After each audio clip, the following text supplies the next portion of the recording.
Hello, everyone. Welcome back to Copilot Learning Hub. All right, so big topic, Copilot adoption, right? All of you have said it's one of the biggest challenges in your organization. We actually dealt with the same challenge here at Microsoft. How do you get people to use this fantastic new tool to do the same kind of jobs they've been doing in the past? Because there's change management, disruption, et cetera. We went through this when email was invented, right? We went through this when everything was invented.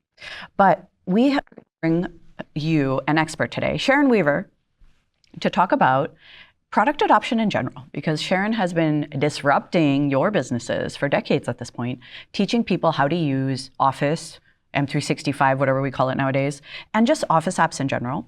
And with the arrival of Copilot, like an alien from space, it's caused like a lot of chaos in businesses. But Sharon has a beautiful formula and a whole bunch of methods and some fabulous stories to share with all of you today. Sharon, thank you so much for joining us. Thanks for having me. I'm glad to be here. Of course. So will you please share with the audience who you are, what you do, a little bit about your business? Yeah, absolutely. My name is Sharon Weaver, and I am the CEO of Smarter Consulting. It's a business and technology services company where we help people basically make technology serve them instead of the other way around. And I've always been a big fan of, like you said, innovation and basically what's the newest thing and how can we get you super successful using what you have. I also am really passionate about the community. And so I'm involved with quite a few places. I help with the Women in Teams group. I run the Kansas City M365 user group. I also run, I did SharePoint Area Kansas City for many years, which has converted into a conference called CollabCon. And then I also started doing this thing called Community Days at Sea, which is essentially a community days on a cruise ship. So I heard about Community Days at Sea, and I'm like, listen, that is, first of all, genius, because captive audience. A second of all, genius, because everyone wants to go. So just letting you know, other people, if you want to organize conferences on a boat, you invite me, okay? Just letting you know. Your friend here does not get seasick, invite me. Okay, but one of the things that I love about you and your business is that you make things real to people who are not necessarily developers. So I've watched you give these sessions that are so interesting about this is why the new version of Teams or M365 or Viva or whatever it is actually matters to you in how you do your job. And I think your ability to really put yourself into the shoes of all these different kinds of jobs that honestly I don't understand sometimes is really admirable. And it's really cool how you're able to speak to people where they're at, rather than trying to drag them along into some other place, in this technological future. So you don't make it scary or unapproachable or hard to start. You just say, you already have it. Here's how to use it to maximize the things you're already doing. So I think that's incredibly admirable and so cool about how you work. Thanks. I love that. All right. So tell us, M365 Copilot, right? Topic du jour. What are you seeing? What are some of the tools that you're leaning on? What are some of the feedback you're getting? How are you kind of guiding people through this journey? Because this is a topic and a half. Well, I mean, I think, a lot of it is starting with this idea that any new tool is different. And so you have to kind of go back to all of our classic change management schemas that we've used over the years. And I do want to do a little bit of a shout out before we kind of go down this path that Microsoft has done a fantastic job of creating this site out here called adoption.microsoft.com. And if you go to Copilot, they've got a Copilot success set, a Copilot success kit that has all the information you need to roll it out. So I just kind of wanted to walk through this and then tell people about why this matters and give my 2 cents on how to make it better. And so this is going to give you information you need to kind of roll this out within your organization. And there we go.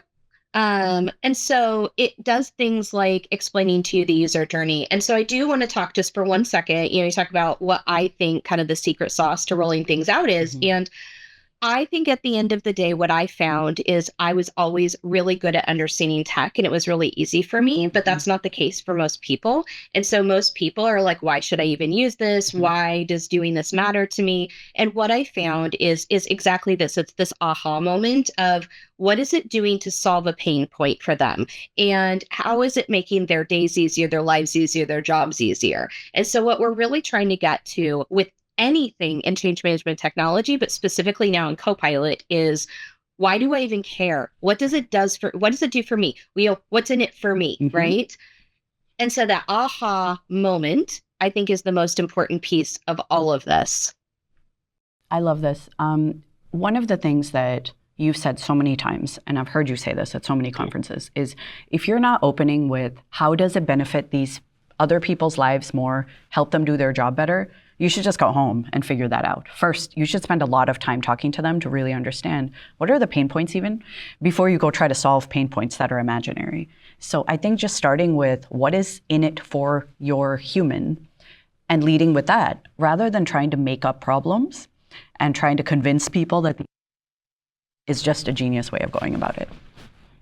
Yeah, nobody wants technology for the sake of technology because nobody wants more work for the sake of more work. They only want something that's going to make their lives easier, faster, better. So start with that in mind. Right.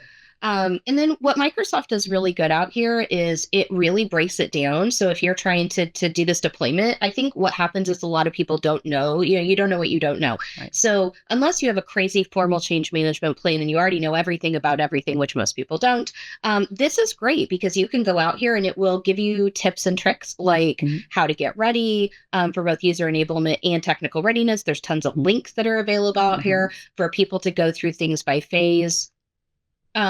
It will literally give you build out plans for finance and logistics. So you don't even have to start with nothing. It gives you something to start with so that you can go out here and then you can make this your own.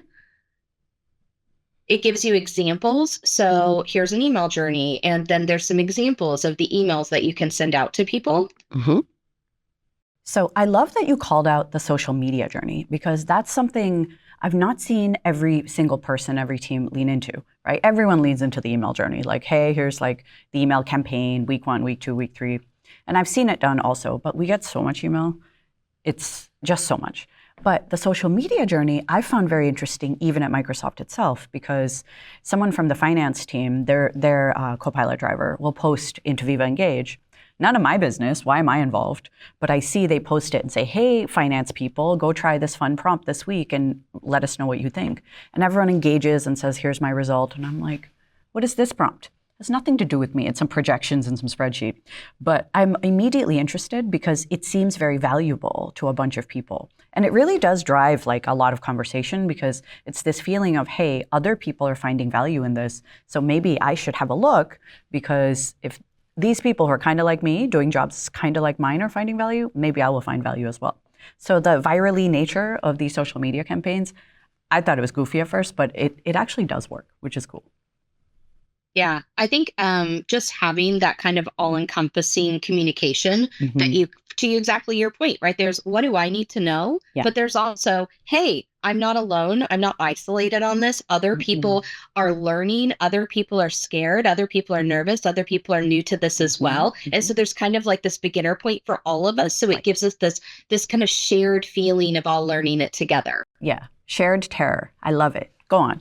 Shared terror. So there's a few other things out here. This is just a few links that I wanted to share with people is that once you do go out there, there's these skilling experiences. So there's this thing called Copilot Academy, which will teach you all kinds of fun skills. Obviously, Microsoft Learn is always a great resource for things. And then we've also got Copilot Lab, which is a fantastic place to get like places to start prompting. And once again, it's back to that I don't know what I know thing. And how is this going to help me? And what am I going to get out of it straight away? And I think going to things like this, especially the Copilot Lab site, will be like, hey, have you ever considered summarizing your email? Or have you ever considered creating a PowerPoint from scratch? Or maybe you want to go find out about this topic. And what's really great is I don't need to know what those prompts are to start using the tool right away. I can go out here and I can copy them. I can bookmark them. I can see where other people have done things and I can learn from that. And I can feel like, okay, maybe I'm not as stupid as I thought. And maybe I can actually learn something and maybe I can get benefit out of this. And then the cool thing is now once I've done it a couple of times, now I can take that and I can apply that in my own way at my own speed. I love that. I think Copilot Lab is such an interesting asset because lab signifies in progress. I am learning. This is not, hey, you should have already known this. Hey, there's a lab because no one knows this. And go take these prompts, make them your own, and now you can labify your own tenant or your own business and set up something similar because, like we know every tenant, every business is a little bit different.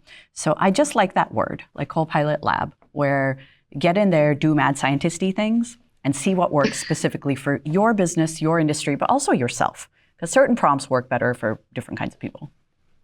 Yeah, exactly. Mm-hmm. So here's my cliff notes for Mm-hmm. Copilot readiness and adoption now that I've given you all the Microsoft resources. Yeah. But at the end of the day, what I have found success in is for any time I implement anything, and this works for Copilot as well, is that, like you said, what is our current state? Where can we bring value?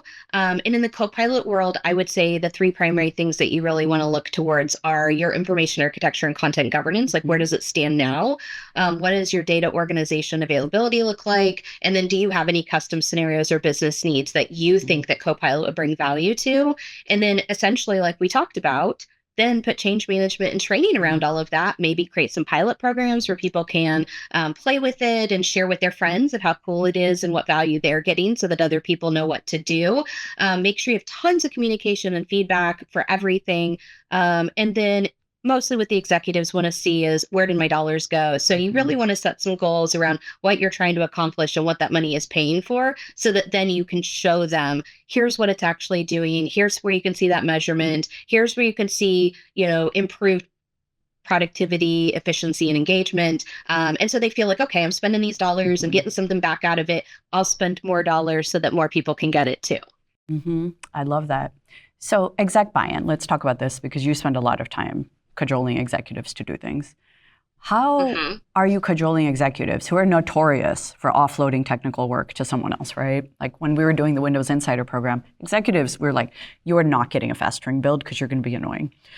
But with Copilot and AI, all these studies show that organizations where the executives are bought in and are actually doing hands-on work do much better because they make it part of the rhythm of business. So how are you cajoling, influencing, all the good words, getting executives to get hands-on, not just like beat the drum of go do AI? I think it's definitely getting them hands-on. And so a lot of times, in our own, like outside of the meetings, a lot of times I'll hop on a call with them and I'll be like, let me show you some of this cool stuff. And they're like, okay, convince me that this is the wave of the future. And you know what I think is like the coolest one is I build PowerPoints all day, every day. Like this is what I have to do. And when I show them Copilot in PowerPoint or Copilot in Word, where I walk in and I'm like, create me a presentation about this topic, and it just goes out and builds it. Or I say, create me a Word document. I write so many estimates and contracts and SOWs. And I mean, just all day long, there's something that I'm writing, and where this would have taken a long time before, if I can say, do you already have a template for that? And they're like, yes. And I'm like, okay, you can go into Copilot and say, point to this template and then create me a new one, but here's the information I want in it. And it just builds it like that. And they just sit there and their eyes are like this big. And so I'm like, you don't have to give this to anybody. You can just do it for yourself for a little while. And they'll play with it. And they all of a sudden realize how cool it is and how fast it is. And they're like, what if my employees started using this? If my employees started doing this, maybe it'd be faster and it'd be better and it'd be great. And then the more excited they get about it, the more that excitement then goes out. And so I think a lot of it is 100% that. It's just same thing. Finding their pain points, showing them the value, getting them excited about it. And I would say 9 times out of 10, once you do that personally, they're like, yeah, give me all the Copilot. How much Copilot can I get? All the Copilot. I'm like, good news, I have 100 and something for you if you want that many Copilot, all of them. But I love that. I love that you do this one-on-one thing where, hey, let me get on a phone call with you and show you something relevant to your kind of job. Rather than trying to do it as a part of like the bigger thing where executives are like, that's nice, my team's learning it, I don't need to pay attention as closely right now, versus Sharon's looking at me in the eye and giving me a threatening look, I should be paying attention. Yeah.